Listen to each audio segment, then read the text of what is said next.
So I start walking down Venice Beach, passing out flyers, and I see this girl, and she's got her dog, and she's a kind of chunky girl, but I liked her. And it doesn't matter to me. I like, and so hey. So we start talking. We're walking around having a good time. I give her a flyer. McConaughey comes running down the beach, man, just running down the beach, and he saw me. I waved to him. He waved back. Then the next day I saw him at work, and we're talking. He comes. He says to me, "Hey, man, I seen you talking to a woman and a dog." Was that your girlfriend? I said, no, man. I just like to go out every day and make approaches. Well, you got to approach. Got to approach. You water one here, you water one there, you water one there. A few might die, but in the end, you got a garden. And so ever since then, I've been working on my garden. That's nice. That's good advice. Yeah, it was great advice. And then throughout You're out there hoeing and plowing. Plowing and hoeing. Spread my seed. Oh, gosh. But then the rest. You're a farmer. Yeah, I'm a farmer, baby. But the rest of the shoot, every time he would see me approach, and it was cool, man. We throwed the football. I helped him learn some of his lines. He let me read lines with him, and that's a good lesson right there about the approach, because it means basically like not just with dating and women and stuff like that, just in life, like to approach. You got what's that Wayne Gretzky quote? Like you miss 100% of the shots you don't take. Yeah, it really is with the approach. If it's a job you want, if it's getting booked at the comedy club, if it's any type of thing, you got to approach. Closed mouth don't get fed. Everybody listen to Darren Carter. I know that he's the party starter. So if you want to listen to a podcast for free, listen to our Pocket Party. Pocket Party. Oh yeah, baby. So let's start that party in your ear holes.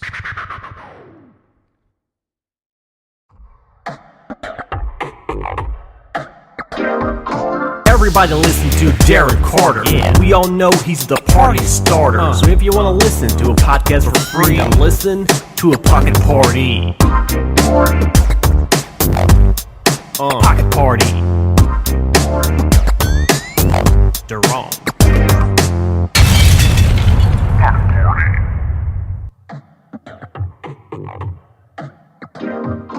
Everybody listen to Darren Carter. Yeah. We all know he's the party starter. So if you want to listen to a podcast for free, then listen to a Pocket Party.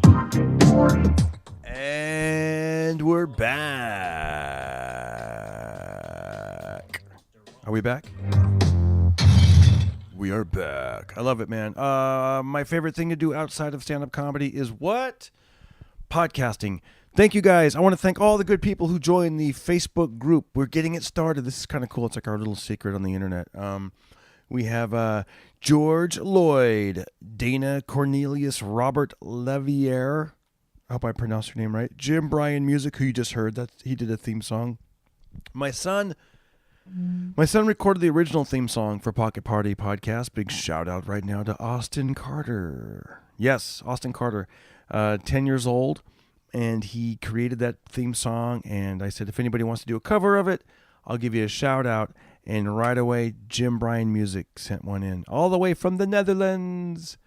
Big shout out to Jim Bryan Music. Also, Curtis Marsh from Nashville did his version of it, and you'll hear that later in the podcast. If you are in music, or you know somebody that wants a shout out, that wants me to put their, I'll post their links on my YouTube channel. And give mentions throughout the podcast. Send something in to pocketpartypodcast@gmail.com. Pocketpartypodcast@gmail.com. But yeah, back to the Facebook group. We're starting it now. There's not a lot of members yet, but in fact, I think I'm the only one posting so far.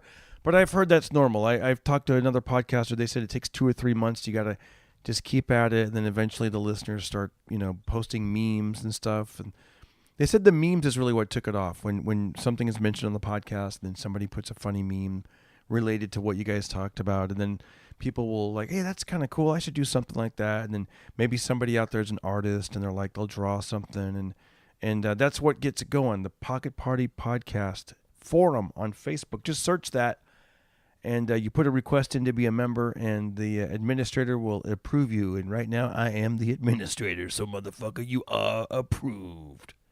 Sorry, I cursed.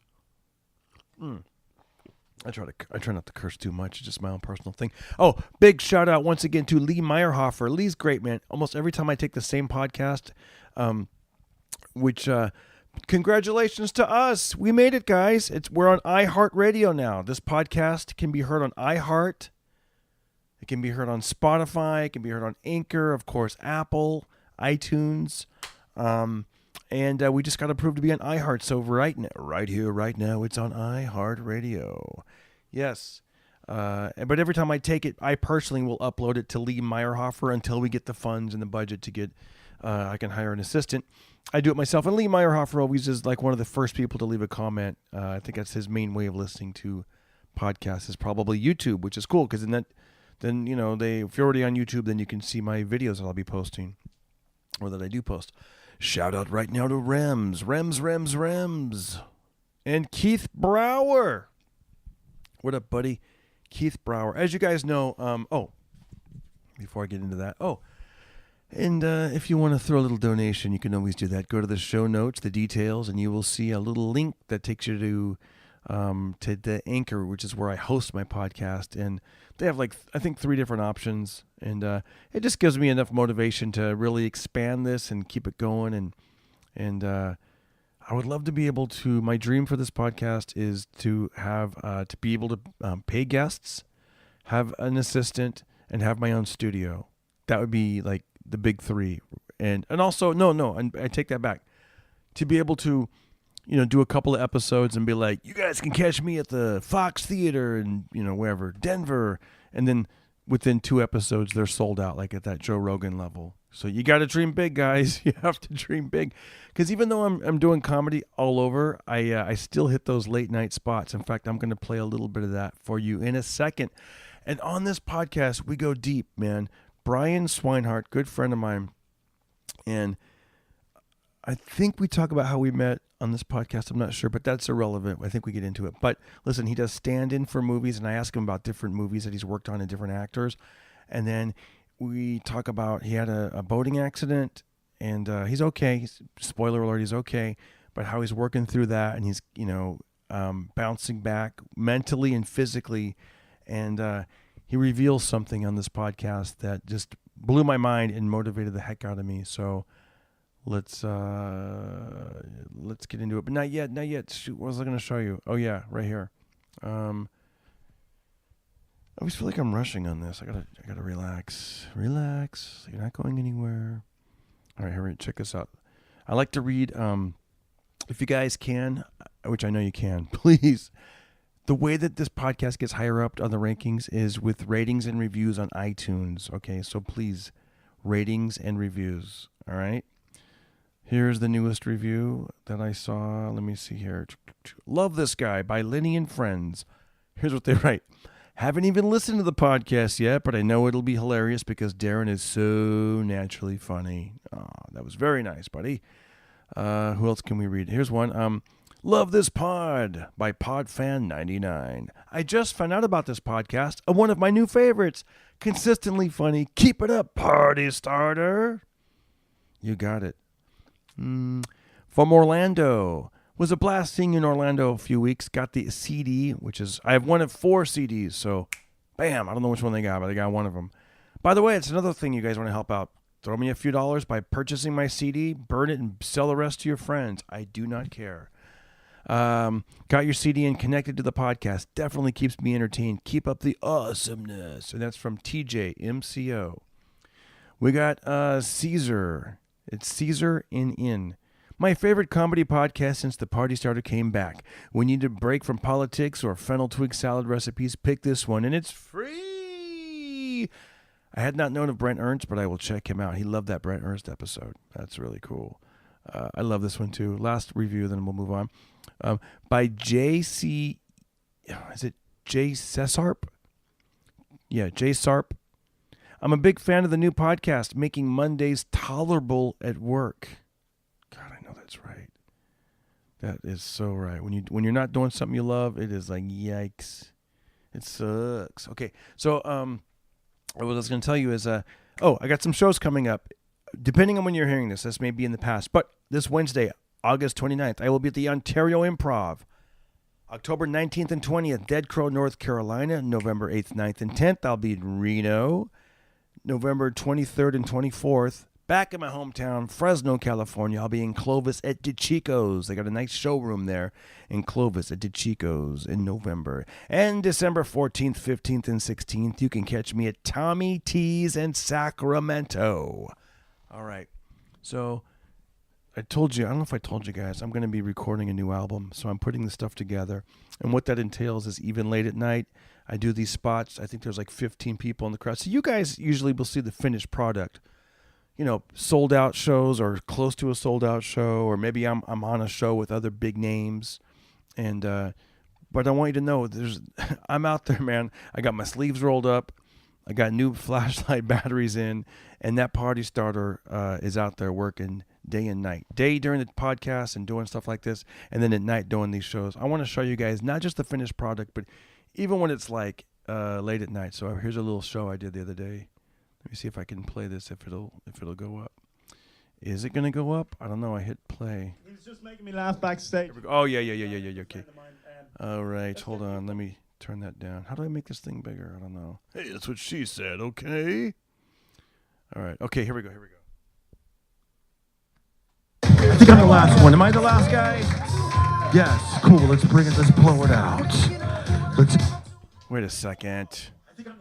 Hold on. Why is that thing still playing? Okay. Oops. Here we go. All right. Late at night, 15 people. Here we go. Give it all. It's a Wednesday, I think. Is it? I don't even know what day it is. Yes, it's Wednesday. Is it Wednesday or Tuesday? It's Wednesday. That's right. Nice legs. I could see why you wore the shorts. Take a look at this guy. That's nice. Right? Your friends are like, we're going to take the escalator. I'll be taking the stairs. I need to blow out these calves. My calves are popping. I know you guys are sad because you can't see the legs, but on the way out, maybe you'll get lucky. Maybe he'll use the restroom during my set. And when he walks by, you take a gander at those legs. Guys, keep it going for my uncle. No, I'm just kidding. I'm Darren Carter, the party starter. But you already knew that. That's why you're going crazy.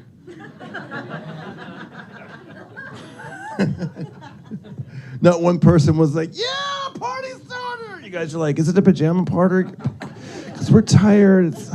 Can we do a slumber party? I'm drowsy. That beat was quite relaxing.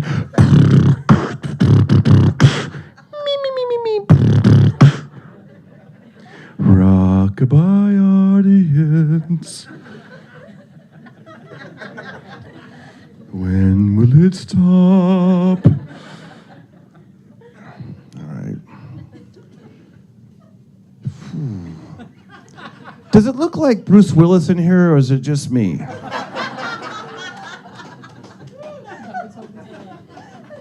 Okay. Is that what you guys are thinking?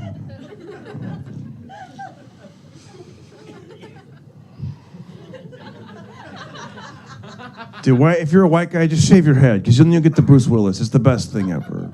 Before, I didn't want to shave it. I was like, no, I don't want to be bald. I like looking like Olaf from Frozen.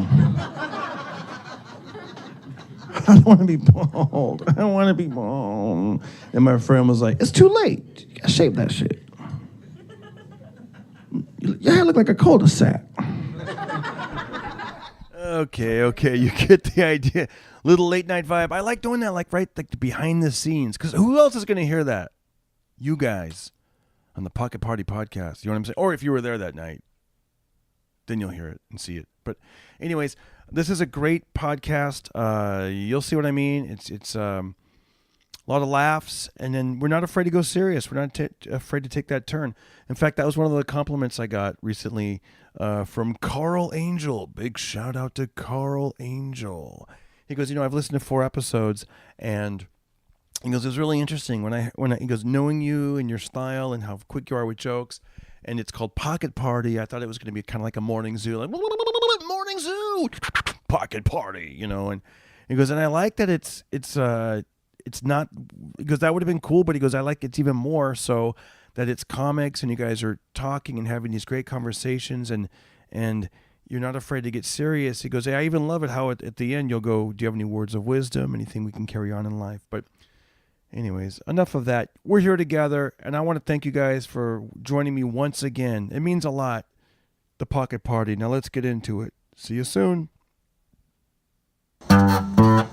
Everybody listen to Darren Carter. We all know he's the party starter. So if you want to listen to a podcast for free, then listen to the Pocket Party.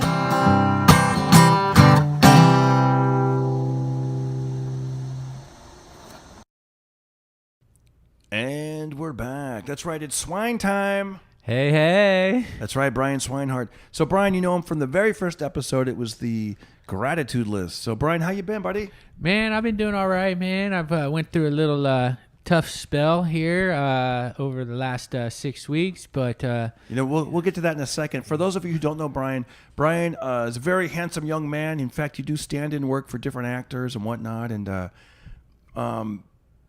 who was it again? Mathew McConaughey? Yeah, I stood in for Mathew McConaughey. Tell us about that, man.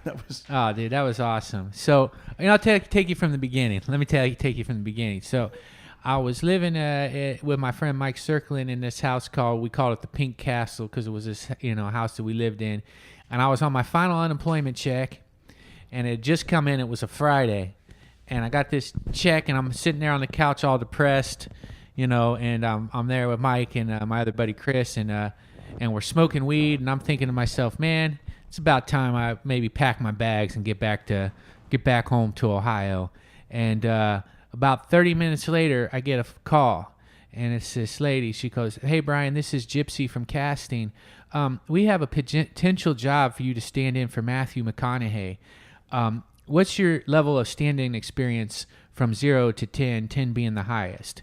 Now, I had never been a stand-in before, but I was like, okay, I want the job. I consider myself to be an actor. I just said, it's a 10. I have a skill level of 10 as a stand-in. I didn't even know what the heck a stand-in was gonna do. It turns out that's great. Yeah, it turns out, and so there I go, and I'm high when she's called me, right, and depressed. It was part of you even thinking, am I high or is this a real phone call? Yeah, exactly. I'm thinking this can't be true, right? So I get off the phone. And I go to my friends and my friend Chris, and I tell him what just happened. I said, man, I might be a stand-in for Mathew McConaughey. I remember Chris go, that sounds too good to be true, man. I don't know. I want it really, Mathew McConaughey, hey. So I tell him, I'm like, man, and remember, I'm at a very broke point and very I have just nothing going for me, and I didn't even have a car. My car had gotten in a wreck. It was one of those times in life where you go through the negative threes, usually 3 negative things happen in a row. And so the 3 things that had happened to me that time was the girl that I really liked a lot broke up with me. We'd been together for 3 years.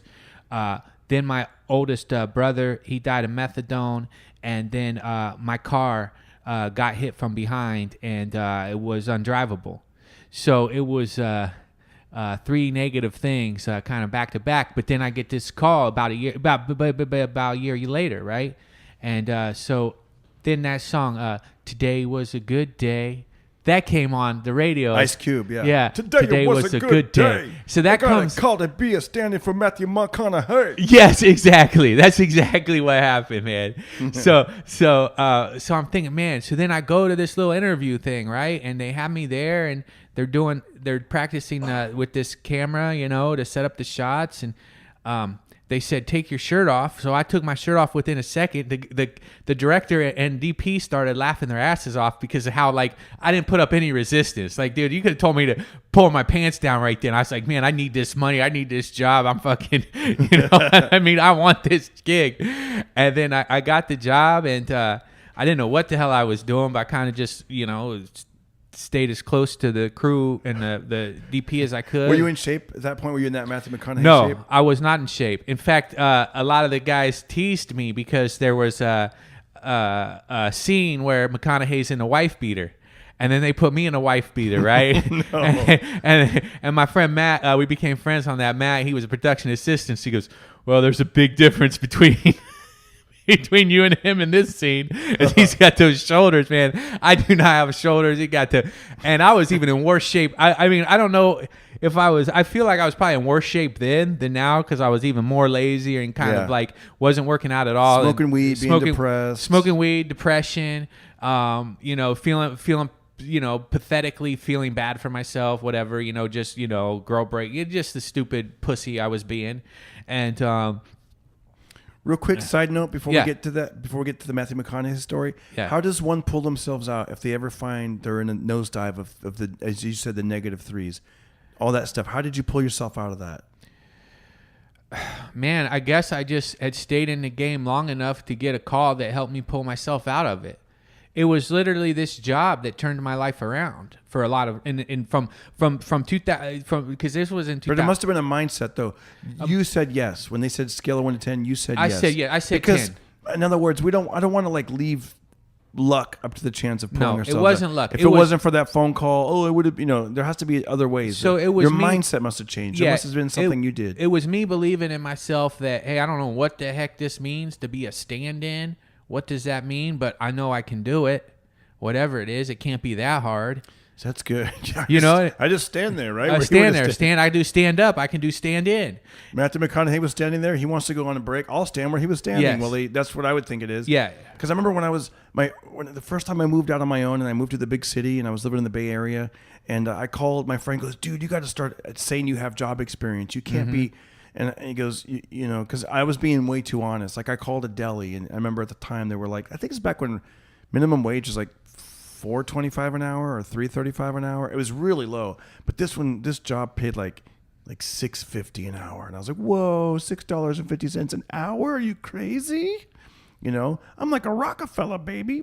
So I called this deli and the guy was like, yeah, do you have any experience working the meat slicer? And I was too honest. I was like, no, I don't. He goes, but you said you worked at a deli before. I go, oh yeah, I would just slice everything by hand. And that's what he did. He kind of laughed. And he goes, really? You sliced it all by hand? Hey, man, it's probably good you didn't get that job, dude. I know. You could have sliced some shit off your hands, I know. You could lose. Yeah, exactly. Okay, and so I laugh at that every time I go to like a Jimmy John's or a place that has the slicer. And fuck that shit. I'm like, oh, you just basically put the. Me to cuss. Oh, it's okay. You could, we go bonkers here sometimes. Okay. But yeah, so anyway, so you were like, yeah, I do have experience on a scale of 1 to 10. I have experience. 1 to 10, I'm a 10. And man, I really love that job. Then after I got on that job, I got into the gym. I started getting into the gym and working out, especially after those guys were busting me for. Did you ever talk to Matthew McConaughey? How does he get those shoulders? What's his trick? This guy's amazing, dude. I mean, a lot of jokes about McConaughey. I get it. He's quite a character. But I'm going to tell you something. There's a work ethic that he has that makes him a movie star. Talk as much trash as you want on the guy. He's got a work ethic beyond belief. First, I think a lot of it is his nutrition. So when it's lunchtime and everybody's eating garbage, he's sticking to his chicken and his salad and stuff like that. The other thing that I found impressive was it didn't matter what time the shoot finished. We could finish at 4 a.m, 5 a.m, 6 a.m. He would pull out his stationary bike and go for 45 minutes. At the end of every day of work, he worked out for 45 minutes. Doesn't matter. So like me, I remember leaving one day. It was on Friday nights they have what you call Fraturdays. So you basically start at Friday night and you finish on Saturday morning. Okay, so if there's a night shot, they always do that on Friday nights and then Saturday, and then you recover on Sunday and go back to work on Monday. So on Friday nights, the guy, I remember it was like 4 or 5 in the morning, and I saw him on the bike. And I was walking back and I was like, well, that's probably why he's a star and I'm a stand-in. Like I feel like that, like he has a work ethic that makes him a star. I mean, I know that he kind of got discovered when he was in Texas. There's a whole story behind that. But the guy has a work ethic and he has a charming personality and he works on it. He works on the scenes. He really he goes for it hard. So I don't think that I think a lot of these people, there are some people that are flukes or whatever, but I say to get in the shape he got, I can see that he puts in the hours, and the dedication. I mean, come on, it's 4 or 5 in the morning. He's already a millionaire, already a movie star, but yet he gets on that bike anyways. Stationary, whatever. That's hard to do. He pulls out a stationary bike. Yeah, so out in of his trailer, out of his trailer, he pulls out the stationary bike. He sits it in front of his trailer and he goes. And then if we finish early enough, he goes for runs. You see him doing. I mean, I don't know how many push-ups the dude did. How many he bringing things and doing that in between takes. What weight is he? Or the dumbbells? Any idea? Did you check it out? I don't know. They were probably like 30s to 50s or something like that. It wasn't extremely heavy, but just enough. Like I mean, it was heavy. That's pretty heavy. It's heavy. 30s. He's doing probably 30 pounds. And then maybe bringing a 50 sometime. But usually he'd be probably usually curling about 30 pounders. So which is heavy, but that's not like crazy. But it's also not a gym he's in. He was actually doing curls. Because it's funny, I find myself doing a lot of military presses when I got the dumbbell. Yeah, he would do curls, and then he would go down and do push-ups and just all kinds of things in between the takes, just kind of. And in the more dramatic scenes, he would kind of like, prepare himself. Or doing crunches. Yeah, right. I really want my abs to be solid when I cry. But so yeah, man, the guy worked hard. That's cool. So I love to hear that. And did that inspire you? Yeah, man, shoot, it did. It made me feel good to have that job, from a place of like, I might as well give up. I'm not meant for this town. I'm not meant for the, business. Smoking weed in a dirty house. Smoking weed in a dirty house. Yeah. And that's my own fault, but that's where my life was, and that's where my head was. And, we all make mistakes. And I love that story you say about Mathew McConaughey. You were on the beach or something. Yeah. So this is a great story, man. So we were filming in Venice Beach, and we finished early. It's one of the few days that we finished at 8 hours. Usually we would work 12 to 14 hours, but this particular day we only worked 8 hours. So it was still sunny when we got done. And I go to the beach, and I had a show coming up at the Hollywood Improv. So I had all these flyers on me. So I start walking down Venice Beach passing out flyers, and I see this girl, and she's got her dog, and she's a kind of chunky girl, but I liked her. And, it doesn't matter to me. I like, and so, hey. So we start talking. We're walking around having a good time. I give her a flyer. McConaughey comes running down the beach, man, just running down the beach. And he saw me. I waved at him. He waved back. Then the next day I saw him at work, and we're talking. He comes, he says to me, "Hey, man, I seen you talking to a woman and a dog." Was that your girlfriend? I said, "No, man. I just like to go out every day and make approaches." "Well, you got to approach." Got to approach. You water one here, you water one there, you water one there. A few might die, but in the end, you got a garden. And so ever since then, I've been working on my garden. That's nice. That's good advice. Yeah, it was great advice. And then throughout You're out there hoeing and plowing. Plowing and hoeing. Spread my seed. Oh, gosh. But then the rest. You're a farmer. Yeah, I'm a farmer, baby. But the rest of the shoot, every time he would see me, approach, and it was cool, man. We throw the football. I helped him learn some of his lines. He let me read lines with him, and that's a good lesson right there about the approach, because it means basically like not just with dating and women and stuff like that, just in life, like to approach. You got what's that Wayne Gretzky quote? Like, you missed 100% of the shots you don't take. Yeah, it really is with the approach. If it's a job you want, if it's getting booked at the comedy club, if it's any type of thing, you got to approach. Closed mouth don't get fed. But squeaky wheel gets the oil. Yeah. So what are some more cliches we could say? I don't know. Fuck. Oh shoot. Try not to curse. So yeah, man, that was fun, and then that led to a lot of other jobs like that. But now I'm trying to branch off on my own and get my own stuff going, But that really, I tell you, this is cool. I thought was so I didn't have a car. My buddy Mike, he let me borrow his car the whole entire summer to do that job, and then so he let me. We don't care who it is. Sorry, guys. Looks like a spam phone number, by the way. Yeah, it probably was. Nobody important nobody regular calls me anymore. I only get telemarketers. I think. Me too. I've been noticing that. It's very rare, that people like real phone calls. I'll get them, but it's like, but more oftentimes than not, it's like it's a similar area code and a prefix or something. Yeah. And they're just like, it's spam. It's spam. You know, I just came back from my mom's house, and she still has a home phone, the same phone we had, landline, and there's never been the entire time I was home, which was like 2 or 3 weeks, no, probably a month. She didn't get one real call. Maybe her brother called her on the actual phone. You know what I mean? I'm like, man, it's just that's just pointless, you know. But it was. Does it have a cord or is it cordless? Cordless. She got cordless. Yeah. She got that back in like 2004. Yeah. But now she's got a cell phone too, so you know, that's cool. She's yeah. But but yeah. So I didn't have a car. Mike let me borrow his car when he went to New York City for the summer. I used his car to get to work. By the end of the job, I had enough money for a down payment on my car. Then there was a rap party. Mike, big fan of Breaking Bad. This was when it was only like season 2 or season 3 of Breaking Bad. I bring Mike to the rap party, and he had a conversation with Bryan Cranston for about 30 or 45 minutes, just the two of them going back and forth. And that was pretty cool because it was like financially I didn't do much for Mike, and he did a huge for me. But to him, the fact that he got that long one-on-one conversation with the star of his favorite show, he said, man, it was so worth letting you borrow my car for. And then I ended up making the final car payment on that car with the money I made from doing a stand-in for McConaughey on one of his commercials. And I found that pretty cool that I got the car with the down payment with the money I made, and I finished it with the money I made from standing. I finished it with the money I made from standing in for him. The ironic thing was it was a Lincoln commercial, and I bought a Toyota Prius, but you know, so and Lincoln Lawyer movie, and I bought a Prius. But what are you gonna do, right? Yeah, dude. How do you like driving a Prius? Love it, baby. Very roomy, huh? Roomy.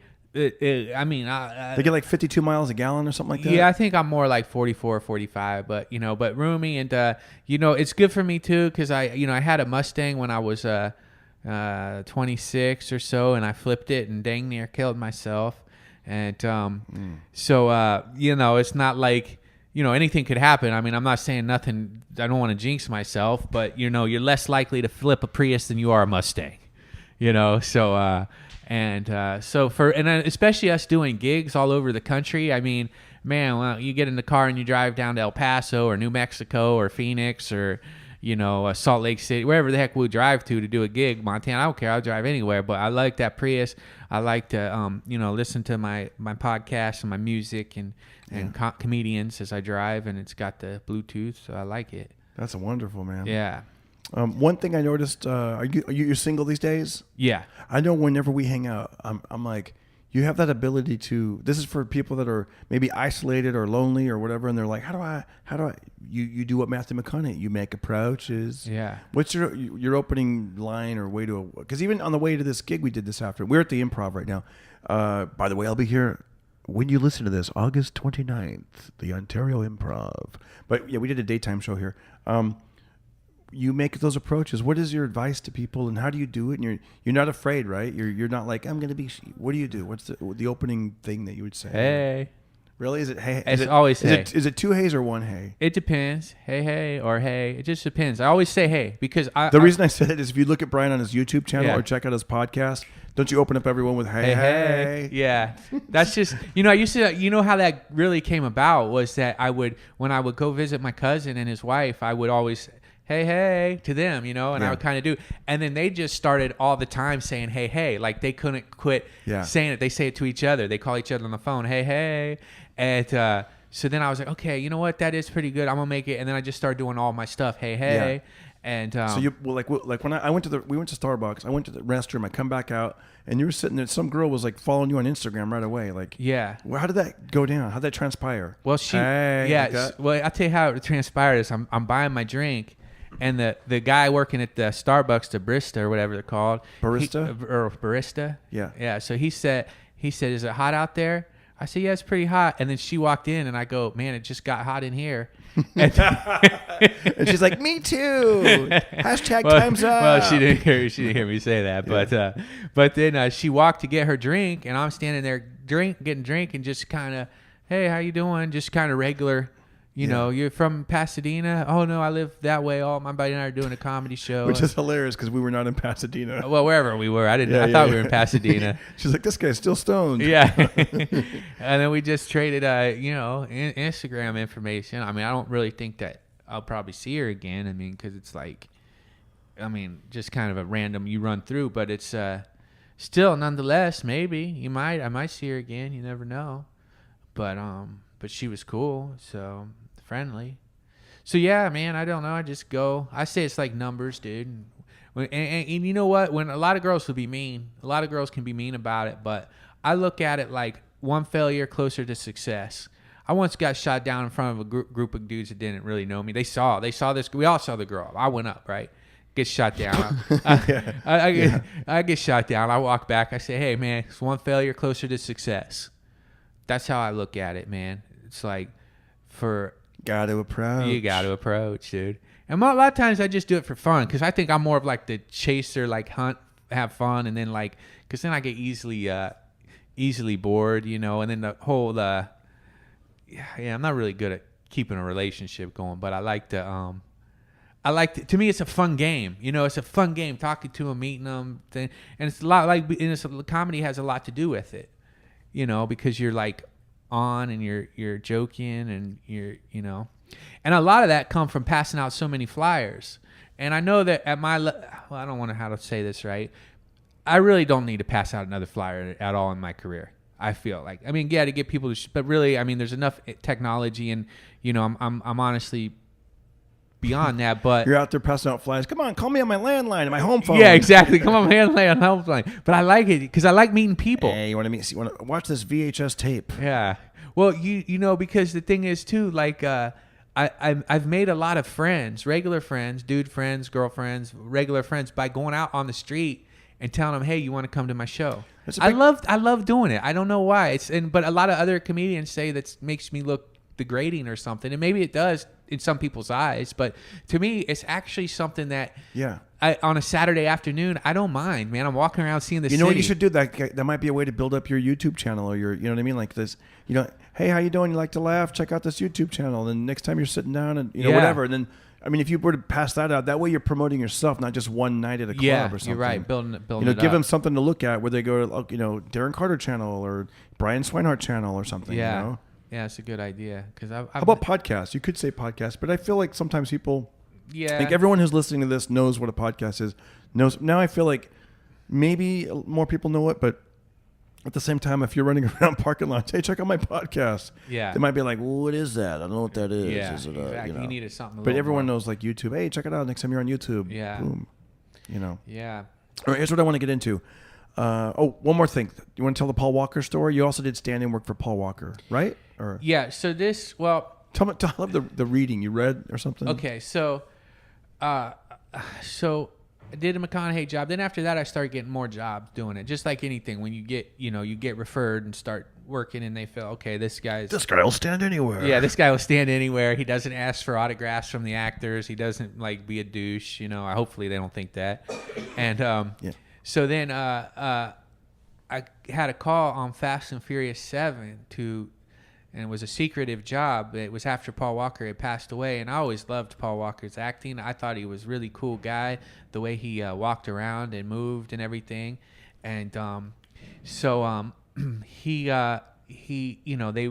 called me in, and these guys were auditioning to be the doubles for Paul Walker, and they did a lot of CGI graphic type of thing. What they did in Fast and Furious 7 was like new technology stuff. It was really amazing. But they called me in, and they had people audition to be the double of Paul Walker. And some of these guys looked so much like Paul Walker. The one guy, man, he looked like him. And so I would watch, and they had me read Vin Diesel's lines. So you were reading Vin Diesel's lines? I was reading Vin Diesel's lines. Okay, and how'd you do it?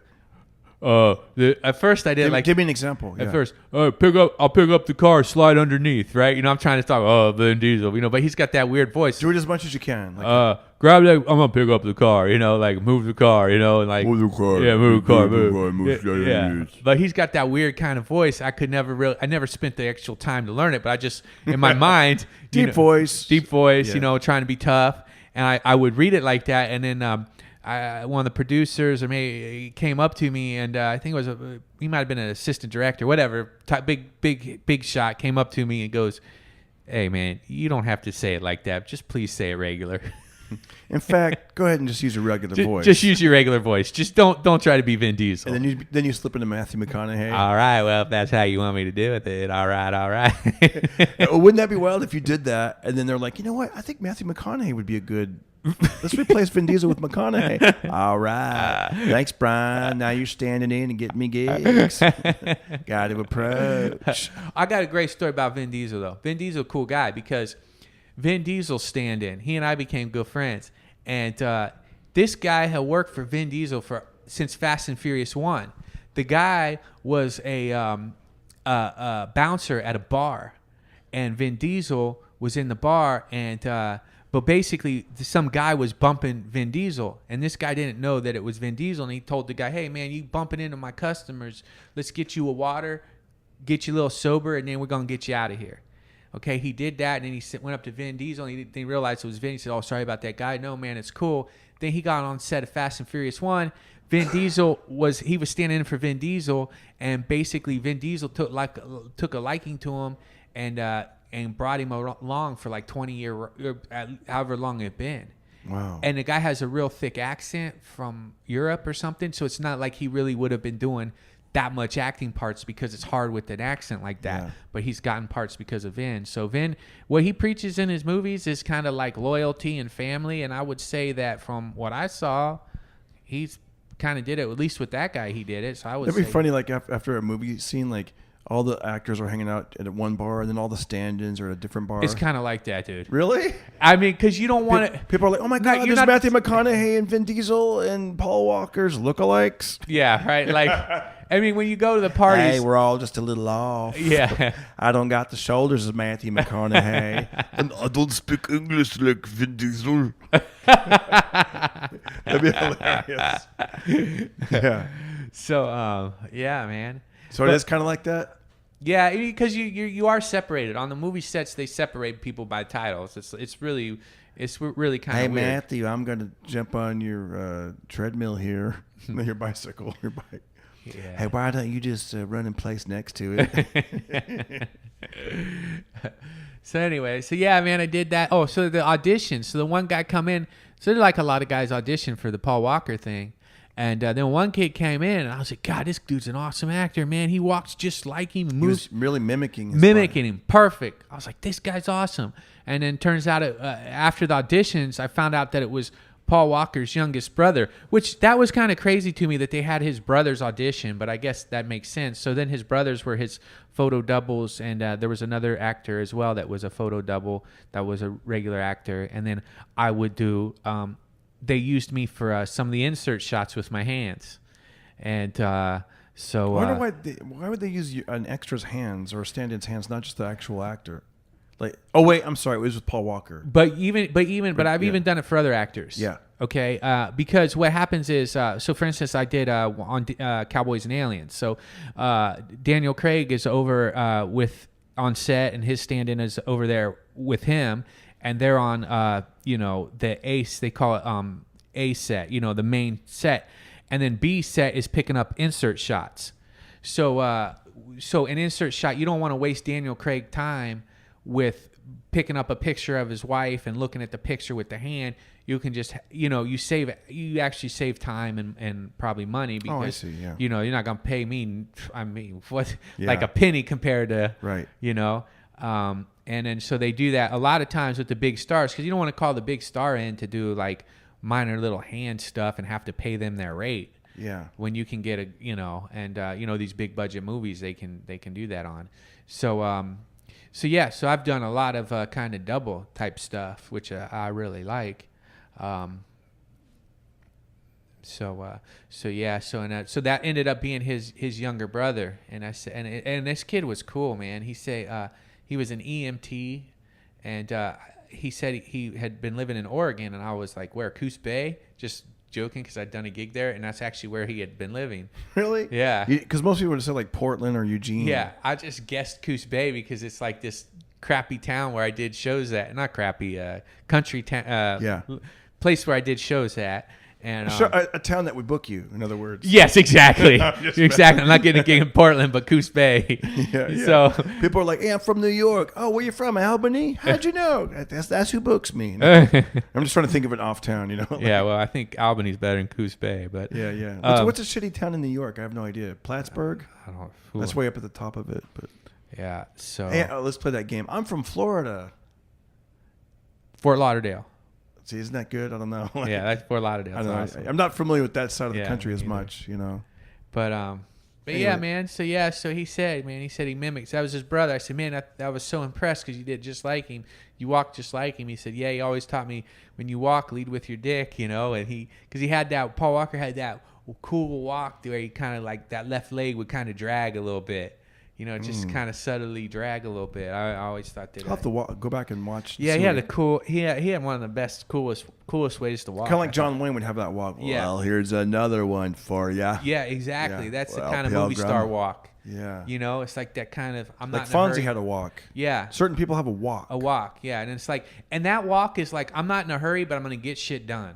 I'm not rushing, but I'm getting. I'm going Yeah. slow, but I'm gonna get it done. Yeah. I think that's kind of a movie star move. So yeah. That's I want to get into something. You said that your life changed a little bit and your mindset changed and you were away from LA for a couple months. Tell us what happened in it was July 4th weekend. Yeah. So basically, I went to this place in Kentucky called Lake Cumberland. My family used to have family reunions on 4th of July, and my cousin called me up. Let's get together and do some family stuff on 4th of July at Lake Cumberland. And so basically, we went out on a boat, and then on July 5th, how much this story you want me to tell? The brief version or what? July 5th, I was out on a jet ski, and I'm riding around on the jet ski. The jet ski hits a log. Jet ski starts going 5 miles per hour. The sky turns gray. There's lightning, thunder. And I finally get off the jet ski and swim the jet ski. The jet ski's not running anymore. I swim the jet ski to a little private dock. I tie it up. These kids, high school kid with his girlfriend come down. I use their cell phone. I call my phone. My cousin and his stepdad come pick up me on the jet ski on the boat. His stepdad tied the jet ski up. And as we're driving on the boat, I'm feeling relieved that I made it. You know what I mean? I'm all sitting there all relaxed. Oh, man, that was scary. I was on the jet ski. It got hit a log. There was lightning going on. I'm in the water, and I swim it to the... So all this had happened, and I'm kind of relaxing. And then I hear his stepdad go, oh, shit. And the rope that he used to tie the jet ski comes flying back to the back. And for whatever reason, I went to grab it. And the rope was that rope that people use to water ski. So it had a metal thing on it. And I went to grab it. And my fingers also kind of got caught in the seat at the same time. And basically it's chopped off part of my fingers. My right middle and my right ring finger. My right middle and my right ring finger. Now when it happened, I was screaming like crazy because. So what happened? You reached up and the handle. I reached. It wasn't really up. I kind of reached to the side more, like it was coming right beside me. You know, it was just flying at me, like, flying towards me. But I kind of reached for it. Like I don't know why I did it. It was just an instinct, and it wasn't even like I thought, oh, I'm gonna grab this. It just flying back and just boom, and it kind of like the metal part in the seat kind of like got.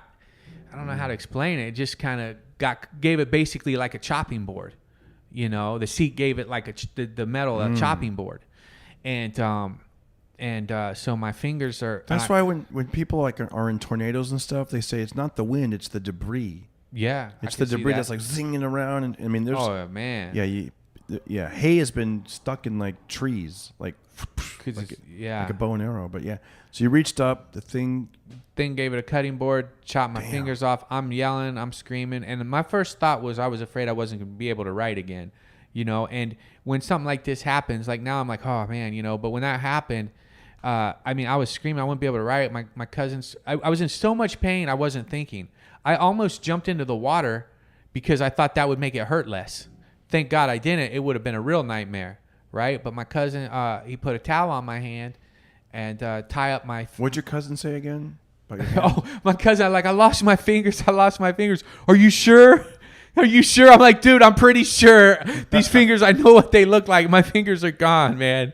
You know, like, you know, it's gone. Like, and then, and the blood was just, that boat, man, it had white seats. The blood was just everywhere. Everywhere. Let me interrupt the story real quick. I'm going to do a spoiler alert. Your hand looks pretty good. Your fingers are good. It's just that it's not.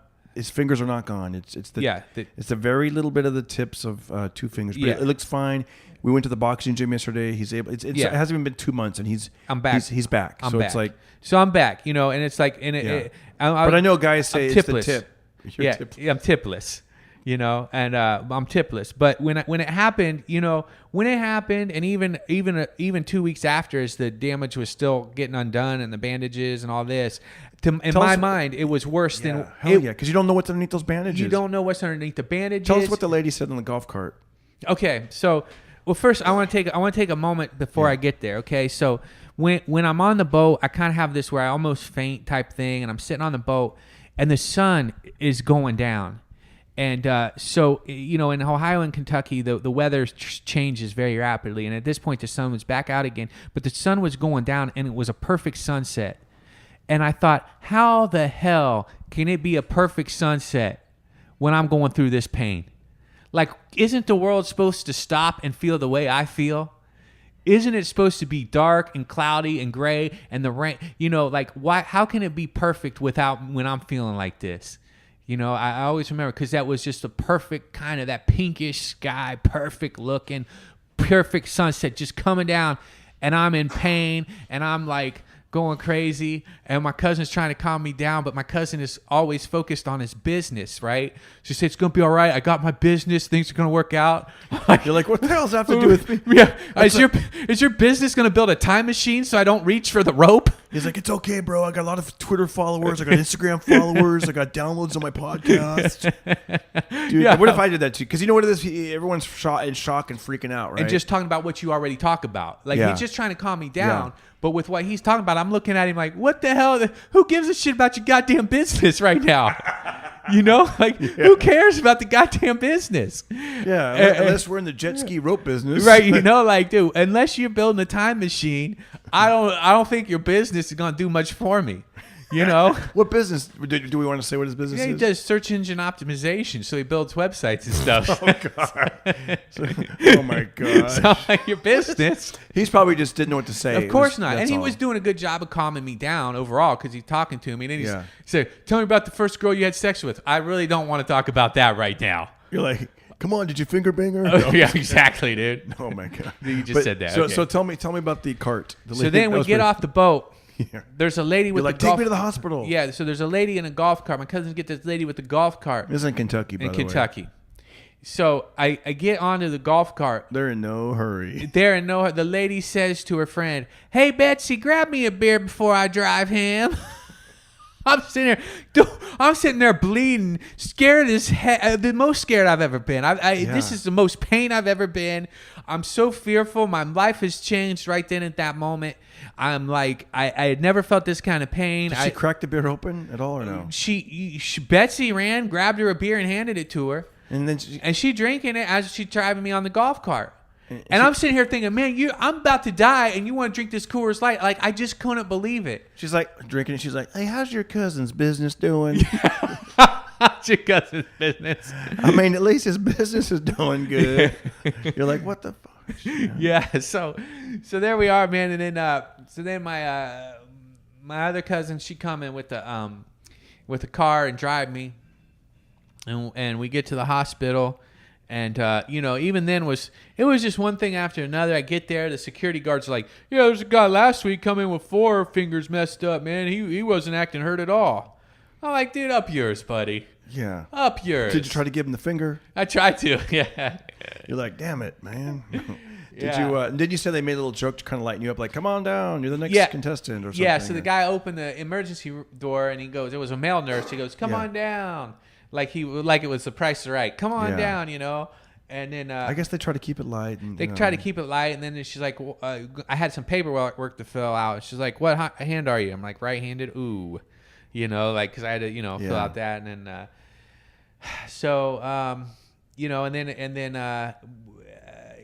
they took me from one hospital to the next hospital to they put my hand in the water and kind of numbed it, and it was all pain and all cursing, and then when I got back to Ohio, I had another doctor, and he was a hand doctor type of guy, and he was really cool, but he was trying to calm me down with the bandages, because taking the bandages was hurting so bad. And when you go into the Miss M story, let me know. I'll continue. Oh, okay. So I just kind of getting through, and then I called my mom, and that was dramatic. But then when I get to Ohio, that doctor, he was cool, but he said, "I heard you're a comedian," and that's when I do the joke that I do in my thing. He said, "I heard you're a comedian. Tell me something funny." Now, obviously, he was doing this to try and get my head off of screaming and trying to lighten the mood. And I said, "Doc, I'm sure there's something funny about this situation. I just can't put my finger on it." And he laughed. That's a good one, And then I love that line too. You took, because we, as comedians, we got to find. Didn't you say a lot of people reached out to you and sent you messages? Yeah, they're sending me messages, texting me messages, of their condolences. But it's like, it hurts too bad to respond. And then and all my spelling looks terrible because I'm not used to, and I'm doing everything left-handed and now, but what's weird is now, like when I eat a salad or something, now I'm picking up the fork left-handed, like at the beginning. Really? Yeah. So I'm getting just used to, and now I want to kind of keep doing that for some reason. So I've been grabbing my fork left-handed and eating left-handed. Wow. Yeah. So but yeah, so me, I mean, his hand is good. He's able to like I said, we went to the boxing gym. He put gloves on, was smacking the bag. And I realized on my first podcast I did after it happened, it probably sound a million times worse than it actually. Because you didn't know what was underneath those bandages. But that was scary as hell. Yeah, and to me it was that bad at in my mind. You see, so people, you can listen to that and say, "Oh, it's not as bad as you made it sound," but to me at that time, that's how bad it was. And one thing I've learned from this is that it's kind of like death, right? When somebody dies, like it's to that person, it's the experience to them. Like, okay, so look, I just got the tips of my fingers off, right? And I've talked to several people in this time who have worse injuries than me. My friend John Lawson has no arms. He only has hooks for arms. And, he's like one of the most compassionate people toward me about this. You think that he would be able to say, "Go fuck yourself." Damien, comedian, she reached out to me, and talking to me about it. She's like, it's not comparison. She doesn't have an arm. She says, it's not comparison. It's your pain. You're dealing with it. You're going through it, And my friend from Ohio, Jack Stout, he lost a leg in diabetes. And he said, "Man, it doesn't matter what part of your body it is. It still hurts." And I feel like when people go through grievances and death, right, that people sometimes will say, "Oh, what's your grandma? She's 95." People will say things like that or something, but it's how it affects them, And if somebody hasn't been through a lot of death or things, it'll like affect them more. And so I really don't think you can compare things because it's your own experience with it, And I will say that it has done something to me as far as looking around at the people around me and seeing things. I was in Chipotle with my mom, and I said, "Man, did you see that little girl? This little girl, I saw her in the parking lot dancing, but she had a missing leg." My mom didn't see it. I saw it. My mom said, "You saw it because of what's happened to you. You're like looking out." And I've had people come up to me after the shows and show me their missing fingers. And Iraq War vet came up to me and said, "I almost pulled my leg off to show you during your set." And so I'm feeling a connection with people. And I thought, okay, well, the one thing I'm good at is communicating. I can get up in front of a crowd and communicate. I can talk to people. So how can I use this to help with that? How can I connect with people and make them, be relatable and let them know that I understand somewhat what could happen, and because we all go through things, you know. Other people have way worse. People have cancer and come back from it, you know, and all kinds of diseases and things. So, you know, that's just life. So, I mean, I will be the first to admit that I had a pity party for myself. I went through a massive depression, and I had some dark thoughts that were, you know, you'll have people. I think everybody at some point in their life has a dark thought. You know, you have a crappy day, you fired, whatever, you feel worthless. These dark thoughts I was having were dark, and I felt like I was more likely to act upon them. So when I see somebody like John Lawson or my buddy Jack Stout or Damien, who they've lost real bigger parts of their body, I'm just amazed that people can come back from that, because I don't know if I had the strength. You know, this was all it took for my tips of my fingers, you know, and the fact that I was a photo double in so many different projects, that part took my life back, that hurt. That still hurts me. And you know what? If there's a light at the end of the tunnel, which, you know, you're out of that darkness now. I feel you were home. You weren't like, you know what I mean? You were home around your loved ones, your mom, your relatives. Yeah. You know, and that small town out there in Ohio. Yeah, that made it. You told a story, and I want to leave you alone in the room because I want you to tell the story about Mrs. M. Oh, you can stay here if you want. I want you to tell the story. I need to use the restroom anyways. I just want you to tell that story. Okay. So, all right, man. So I came from a town of 2,000 people. And when you live in a little community like that, everybody's very close, and we all kind of know each other. And, you know, I was a paper boy, so I knew everybody in town. But when I was a kid, when I was a baby, 2-year-old, my mom got us a babysitter. So my sister was just born, and my mom was a real hard worker. She went to law school pregnant, and so we had a babysitter, Mrs. M, Mrs. Mutzner, and her husband is Bob Mutzner, Mr. and Mrs. M. My dad called him because as a kid, you know, saying Mutzner is hard to say, and so these are two sweet people that I love with every ounce of my heart, you know, and so, like Bob and Dolores, they always provided me with a sense of security. I would go over to their house after school, and my parents both work, and Mrs. M was my babysitter.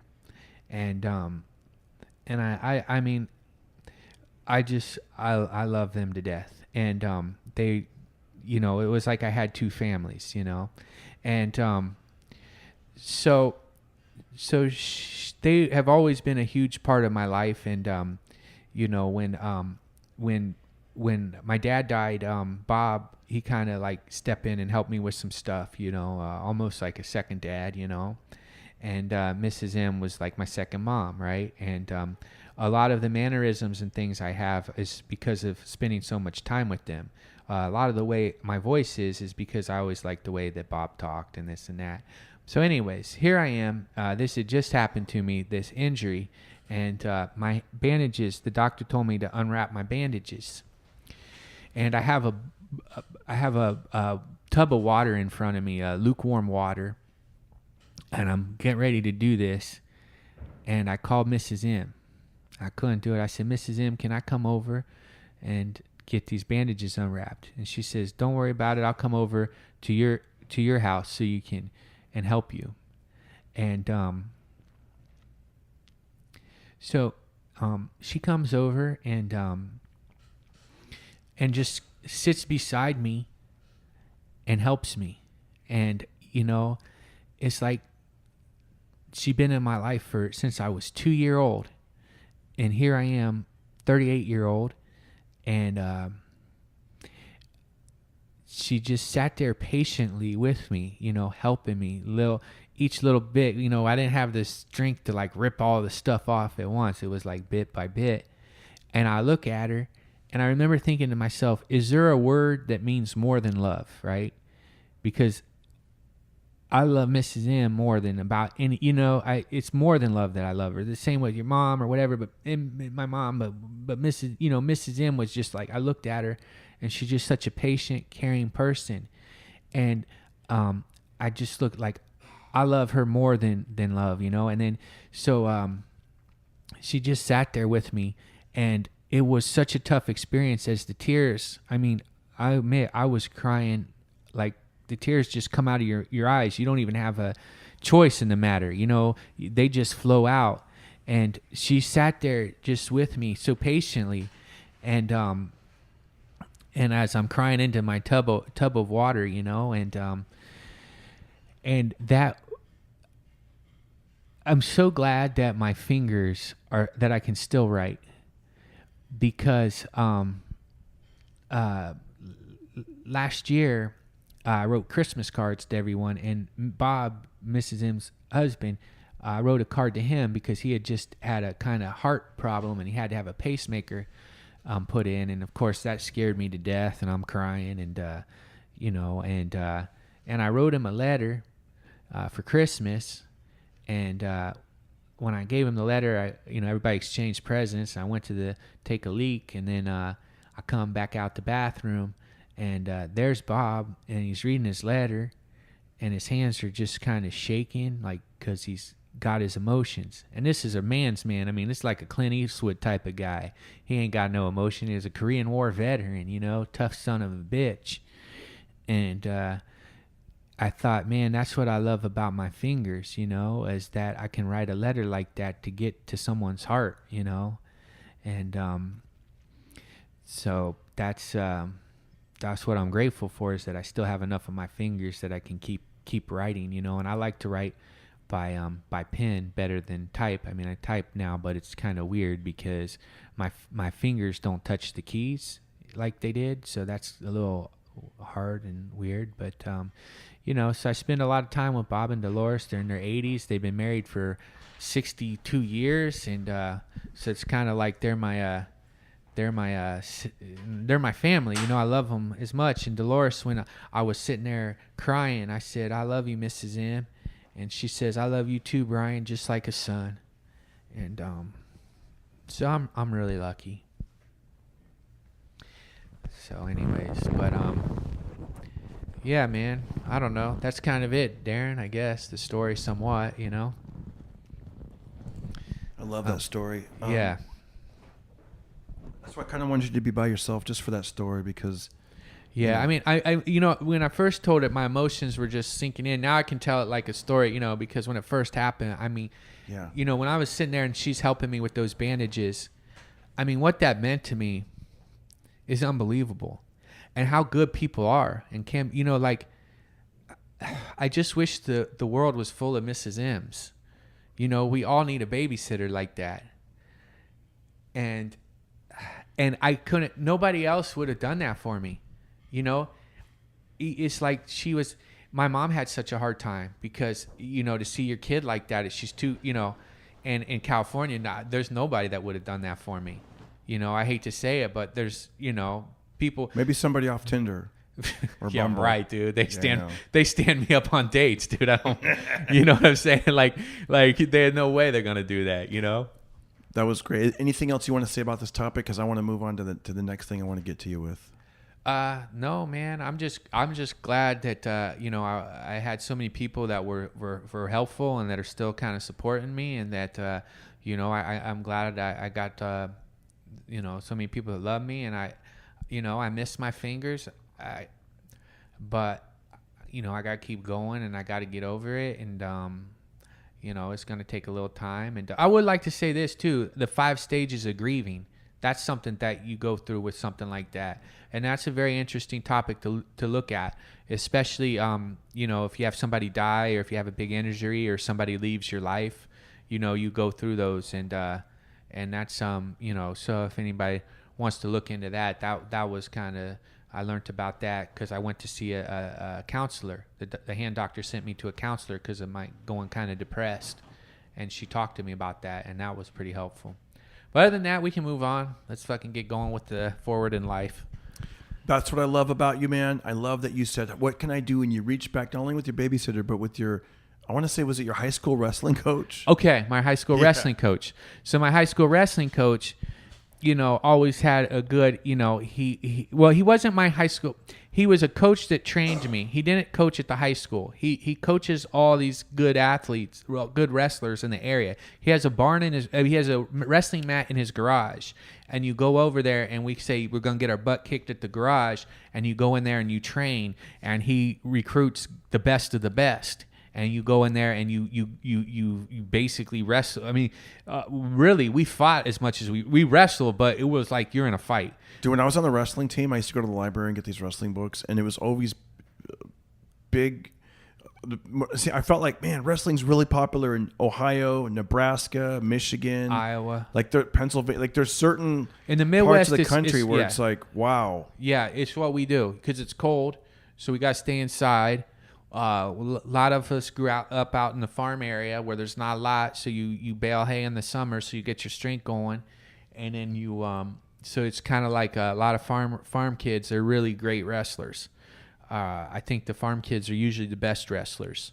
Your grip, your work ethic, that type of thing. So I mean, in our area, people have wrestling matches in their barns and garages, and kids played basketball and stuff too. And basketball was always still popular, but wrestling was right up there, and you got respect.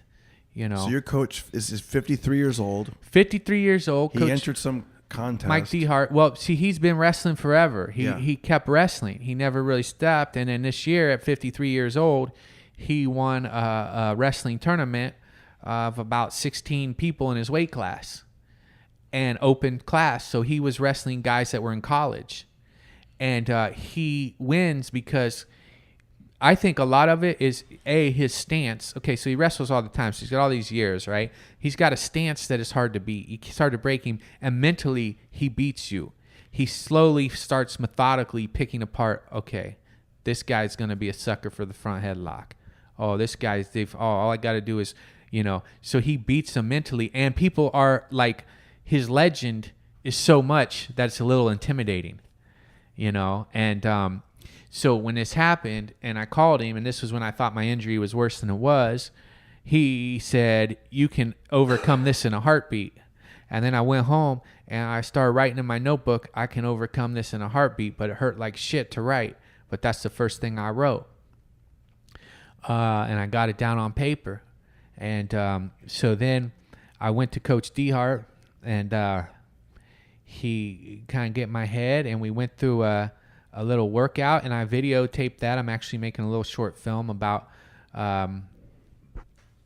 this situation, and Coach put me through a little minor workout where I did my first push-up with him there, and then we got to talking, and I haven't wrestled a match since 1999, and it's now 2019, and on March 30th and 31st, I'm going to wrestle that tournament that he just won.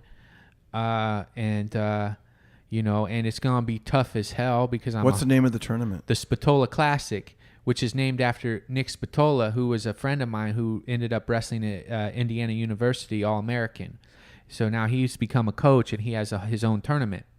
And so I'm like, wow. So you got 7 months you haven't wrestled in 20 years. 20 basically. years.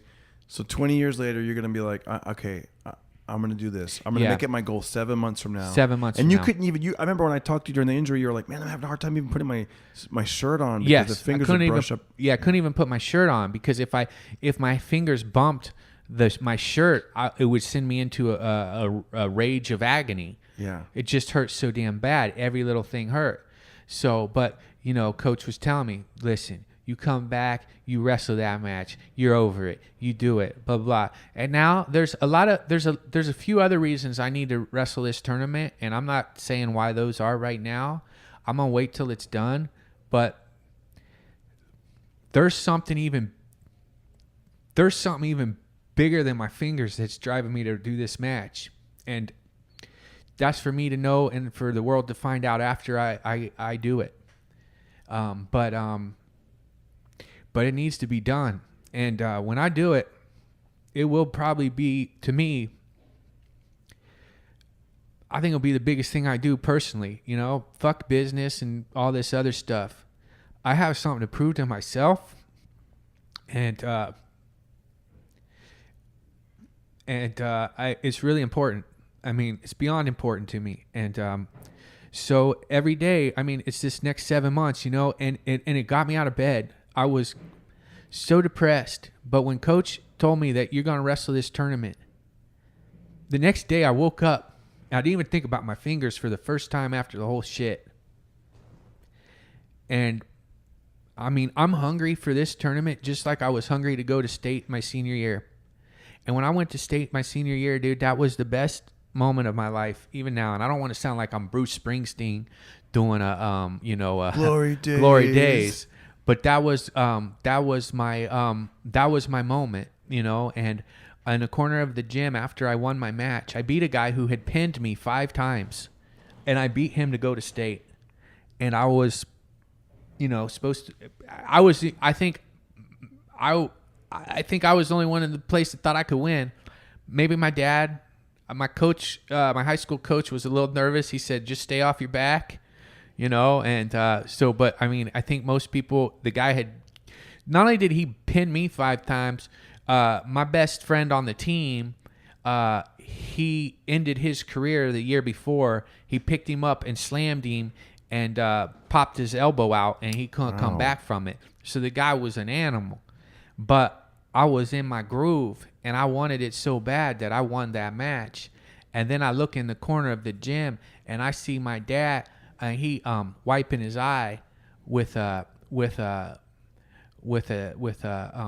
his handkerchief. He always had a handkerchief. He always dressed real nice. He always had a handkerchief in his back pocket, and he wiped his eye in the corner of the gym. And I think I might have been the only one to see that, and I don't think he knew I saw that. But I look at it like the next year he died. Probably your father. Yeah, probably the next year, probably 18 months later he died. Right after my sister graduated high school. But I look at it like he got Sorry to hear that. Yeah, but he got to see me go to state. He got to see me, that I can overcome things, and and do things, and he got to see that accomplishment, and he got to feel it, and so now I want to get on that mat so bad and do this tournament, and it's like. It's kind of weird because, I'm a comedian, I'm an actor, and all this, and I'm trying to make money and build a career. But to me, this wrestling match is the most important thing in my life right now. You know what? That's gonna propel everything else too, because you know what it is. You're thinking like a winner. You're thinking like what you want to win. You want to win in life. And that's what I feel is. I feel like when I went through that massive problems, when I was in the smoking and partying and all these things, when I went through those massive problems, I had no goals. Oh, I want to be funny. Okay, I had no goal. Because see, with regular life, it's hard to find a goal because you're not competing. With competition, there's something tangible. I want to go to state. That's tangible. You can see that. You can visualize that. You got that goal. But with a lot of life and with people with the regular jobs, what is the goal? What is a raise? Is that really motivational enough? Is it because it's competitive? When I get out there, it's going to be a fight. It's going to be me versus the dude. And they're going to be coming after my ass hardcore because I'm bringing the cameras to film this shit. Yeah. And you know what? I got to say what you're doing is inspirational because I fell off my fitness game a little bit. I still work out and I still do my thing, but I was like, I need to add the daily push-ups again. I need to do that. And so, listeners, let's do this together with Brian and myself. All right? Today I did 100 push-ups and 100 sit-ups. Actually, I did a little bit more, but I'm just going to make it 100. Why not? Do 100. That's not that hard. And I've done it, and I've gone off and on with this. And it's not that hard. And every time I get back into it, I'm like, why am I not doing this all the time? You brush your teeth every day. Yeah. Why not do push-ups every day? I mean, and it's easy to roll over and do. I do 25 push-ups, 25 sit-ups, 25 push-ups, 25 sit-ups. Then I go get the coffee ready or whatever I'm going to do. Get my clothes laid out. 25 push-ups, 25 sit-ups. Then you do maybe send a couple emails, whatever. You get 25, and then boom, you've done 100. And I'm telling you, you're gonna feel good, and you're not gonna want to have like that donut, or you're not gonna want to do. You're ready to rock, man. And every now and then, maybe bump it up. Like today, I did it. It's the weekend. I'll do 200. 200, 200. And then you're doing 200. You're doing 100 push-ups, 100 sit-ups, and you're throwing in some pull-ups too, right? Yeah. Now this is what I'm happy about. So on Monday, I could do one pull-up. This is the weakest I've ever been in my life. That's the other thing about this whole thing is this is the weakest I've ever been in my life. 'Cause I could only do one pull-up because my hand could not grip the bar. Damn. Okay, my hand is very weak right now. My right hand, very weak. Like when people shake my hand, it hurts.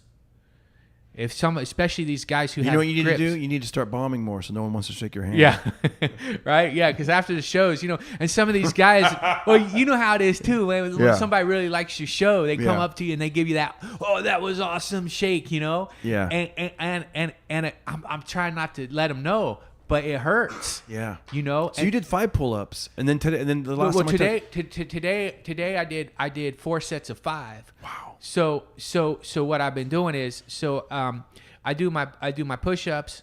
I do 25 push-ups, 25 sit-up. Then I go to the pull-ups. So I could only do sets of 1 for 4. You got to get a hand gripper so you can I got build your that grips. that little squeeze thing. And the racquetball balls. The are racquetball good thing. too. But I got the squeezer, so I think Good, that's good. what I got.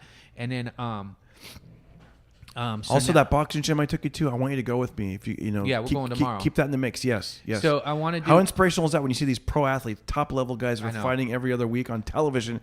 They're making a living. They're even beyond what you're doing because you're doing it for your own personal goals. These guys, that's how they make their living. Yeah, So they're I mean, like in it to win it. they're- That guy that reminds me of you, Yeah. Nico. Nico. I forget his last name. Macias. They call him the Rooster. Yeah. You call him. You go. Hey, it's like my doppelganger. Yeah. That guy's like 16-0. He won the belt, and he has a big fight coming up. And if Yeah. he wins that one, big and bad. That guy doesn't quit. Did you see how much energy he had? Yes. I sent you a couple clips. It's like Yeah. that guy is like. I mean, he went 4 rounds. He just applies the pressure, doesn't let the guy back off, and the guy that he was sparring is undefeated. I mean, these guys are top level. Yeah. And then you and I were jumping rope watching them, and then he was on the speed bag. On the top of his tippy toes. I go, Brian, let's keep jumping rope. I go, we don't stop jumping rope until he stops hitting that speed bag. And I wanted to stop. And I'm like, if this guy, he just fought 4 rounds, and now he's now he's hitting the speed bag. And I'm sitting here like jumping rope. That's nothing. It's like that's what I'm saying. We go there. That'll motivate us, man. Yeah. So on Tuesdays and Thursdays, there's an open mat in Santa Monica. Do that. Go to the boxing gym with you 2 days a week. Adam Hunter got a mat at his house. I go to on Saturdays. So and then once I get closer to the tournament, I'm thinking I'm just gonna go back to Ohio, stay at my mom's house, and put myself in it because. And what's good about that, besides the physical aspect, another one of your goals before we wrap up is you have a comedy goal, and that comedy goal is to do what?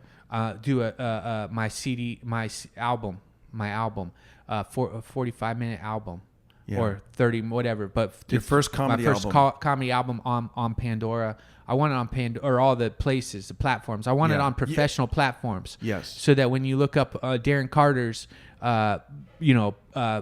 station, that my jokes will pop up after you listen to his. Or You want to be whoever. in the mix. I want to be in the mix. You want to have a thumbprint, a footprint that you've left in this world. You want to be Yes. like, I was Brian Swinehart, and these are my comedy albums, or I am Brian Swinehart. Yeah. These are my comedy albums. This is what I Yeah. put out there. Because, But you know what? Yeah. Saying I was, because see, that's the thing. That's the one thing that got me on that boat. Because when that finger happened, when the blood was going, I saw myself from like a third person view. I was like kind of out of my body or something. I could see myself reacting. It was weird.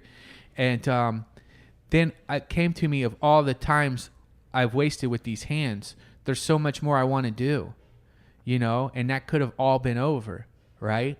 So that was like, dude, you better hurry up and get it because you're gonna be one of these days off of this planet. You ain't gonna be here. You're not that special. We all want to think so, but nah. And the fact that the sun still keeps being a beautiful sunset. Exactly. People are still partying. Hey, Betsy, get me a beer. Yes. You're like, they don't give 2 shits about you. People, maybe if some tragic shit would happen to me right now, the comedy clubs might put my name on the marquee, RIP, and that would be up for a day, and they might do a little thing, and they try to, oh, it's so sad, and 2 days later, fuck it, everybody's back to their same business, one less comic asking for a spot. That's reality. right? is. Swine time. Swine time. I'll probably put RIP Swine time. We don't have to watch your damn Instagram videos no more. You're not Guys. bothering us for a spot on Saturday night at the show. Yeah, maybe we don't want you having a comedy album. No. Boy, I can't wait till this comes in my Pandora Man, mix. that's kind of dark, but you know. I'm just joking.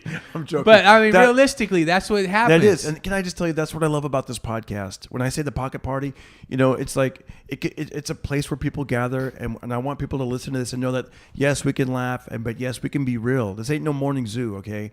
Like sometimes people are like, I want to do your podcast, and we're gonna crack jokes, which is fine. I get it, but what you just shared with us is so raw and so real, and I appreciate that, Brian. Yeah, man. You know what I mean? Yeah.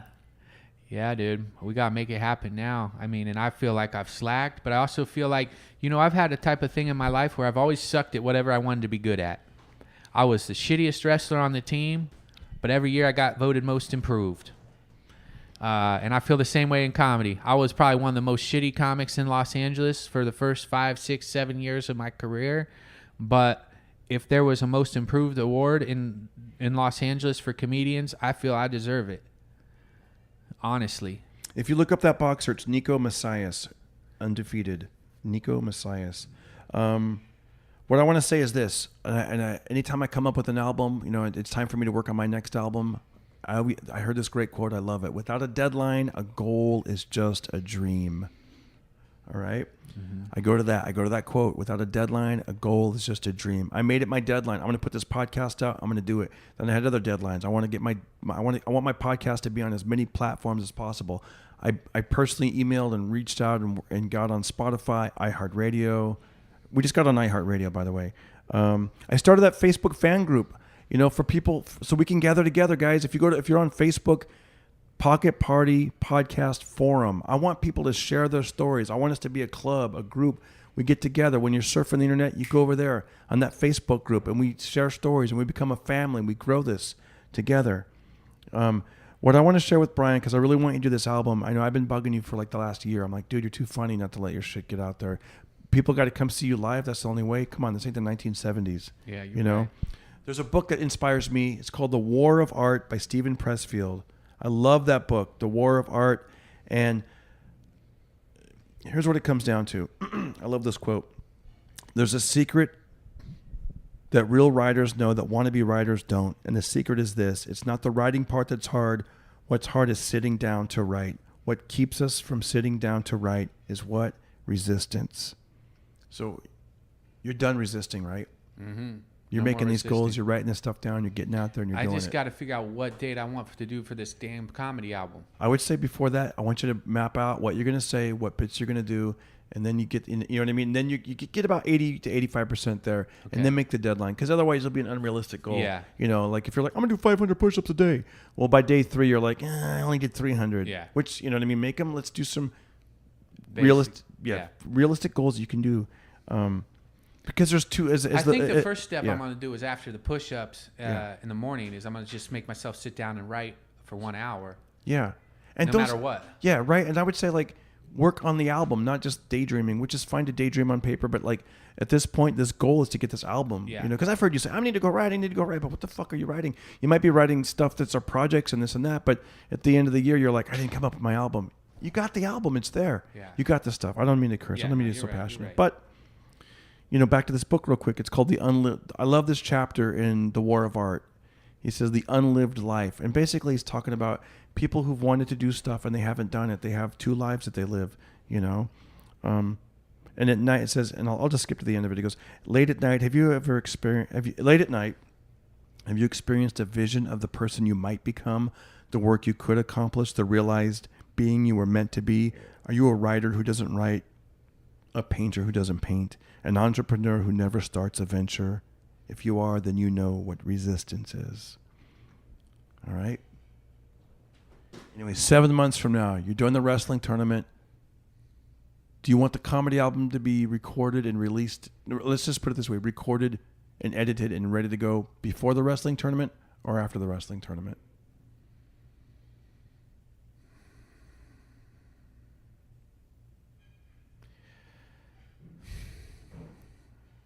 You know, I want to say before, just to get it done. The thing is that there might be more stuff I could say after, but maybe I do that Save it for the second one.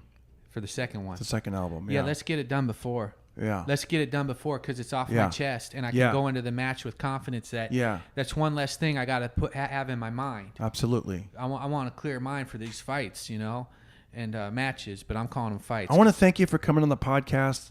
You're the best, and I love what you're doing, and I want to thank the listeners for listening. Yeah, me Is there too. any words of wisdom you want to leave our listeners before we go? I always ask the guests at the end. I go, hey, Pocket Party Podcast. This is what I like to say. Yeah. This was on the back of one of our T-shirts when we wrestled, and one of my mentors was Olympic champion Doug Blueball. He pinned an Iranian to win the title in 1960. Anyways, in the back of the shirt, it said, "The road to success is always under construction." I love that one. The road to success is always under construction. Love it. Thank you, Brian. I'd shake your hand, but you'd scream in agony. Yeah, exactly. Because I've been working out, and we won't go there. Dude, you're the best. Thanks, man. Yeah. Everybody listen to Darren Carter. We all know he's Wow. Well, another episode. We made it, guys. You made it all the way through to the very end. Thank you. Check it out. the Pocket Party.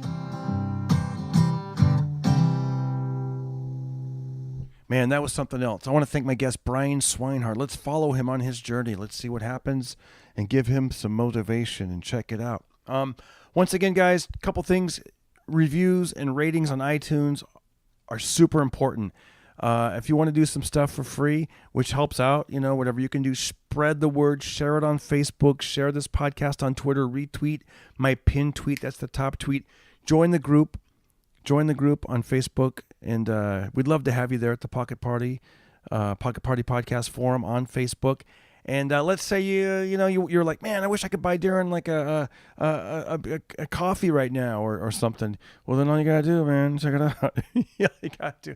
I hate asking for money. I really don't like it, but you got to put it out there, man, because I want to get this thing to the next level. I want to, whatever. Go to the show notes. You'll see the link. Throw a few dollars. I'll give you a shout out. I'll plug your business or your social media, whatever you need me to do. For that $1, for that $4.99, for that $9.99, whatever you want to throw my way, just say in the notes, hey, I appreciate the podcast, Darren. Can you plug this? And it's on like a leprechaun. Because I'm Darren. You could call me Darren. Love me like a leprechaun, sweeter than a bomb. I'm going to bang you like a tom-tom. Then I'm out. I'm gone, Darren. See you guys next week. Love you. Bye.